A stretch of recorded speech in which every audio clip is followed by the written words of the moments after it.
Okay, good afternoon and welcome to the latest Friday Afternoon Live with Accountancy Age. I'm Kevin Reid, the editor.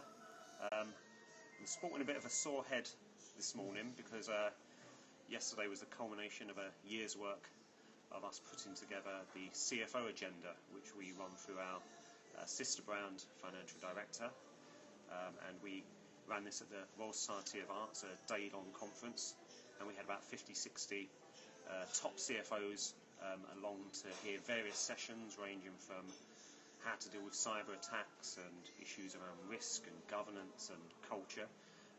We were really lucky to have Justin King, the former Sainsbury's boss, as our keynote speaker, and Justin was very inspirational. I've kind of converted to the religion of King, I think, and I've been espousing some of his thoughts in the last 24 hours or so, particularly which I did in the pub after we'd finished our conference. As I said, it'd been a year in the making, so yeah, there are a few sore heads around Incisive Media and the Accountancy Age offices this morning. You may notice behind me is a picture of Eddie Izzard. It is not in my front room. This is the Comedy Pub in Piccadilly, and this is where we run our Friday afternoon live sessions. To anyone that's new to this, I've normally got a pint in my hand, so cheers to you all. So anyway, we had Justin King, as I said, and the CFO of the RFU, the Rugby Football Union, Stephen Brown, doing our kind of big speeches yesterday, and they were really inspirational characters. And Stephen is obviously dealing with the hosting of the Rugby World Cup, and so he spoke a lot about that and the impact that has on the revenues of the RFU, and how, in particular, when World Cups are run outside of England, it often means a big revenue drop during that year for the RFU because they can't run their Six Nations games. So he was talking about the kind of cash flow and revenue flow and the 4-yearly cycle that the RFU runs under. So that was fascinating stuff. We will be putting up some write-ups from the event on the Financial Director website over the next day or two, so please keep an eye out for that. Some absolutely fascinating stuff. So yeah, please watch out for that. Perhaps on Monday we'll get some copy up for you if our hangovers have recovered. Secondly, more focus on accountancy age and practices. There was a big report published this week by Alan Milburn, and Alan Milburn, obviously the former MP, is chairman of the Social Mobility and Child Poverty Commission. Basically found that 70% of jobs are going within accountancy, legal, effectively professional services.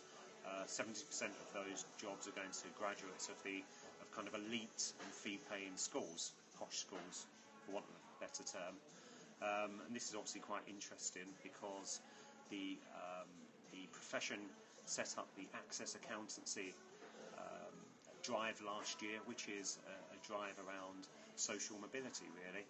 And I think in particular the big four, the top 6 firms, have been speaking out loud on many kind of people issues, really, around social mobility, about bringing in people that aren't from the elite set, bringing in different types of skill sets. They're obviously trying to deal with gender and diversity issues within the firms, and they do seem to be, they're talking the talk, but it is time for them to walk the walk. So obviously these things don't change overnight, but you know, they've been making a big push, particularly around the gender balance and diversity balance within the firms. So it'll be interesting to see how they incorporate some of these issues around social mobility into their recruitment campaigns.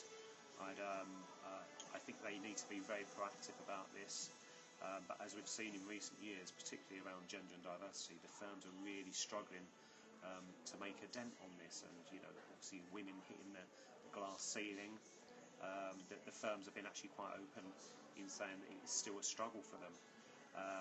And I guess tying back to what we heard from our inspirational leaders yesterday at the CFO Agenda conference, culture is driven from the top. So those senior partners of the big firms, their executive boards, they all have to play a part in making change, and they need to drive that down. So those guys and girls have to take responsibility for these findings, and they're the ones that have to drive change.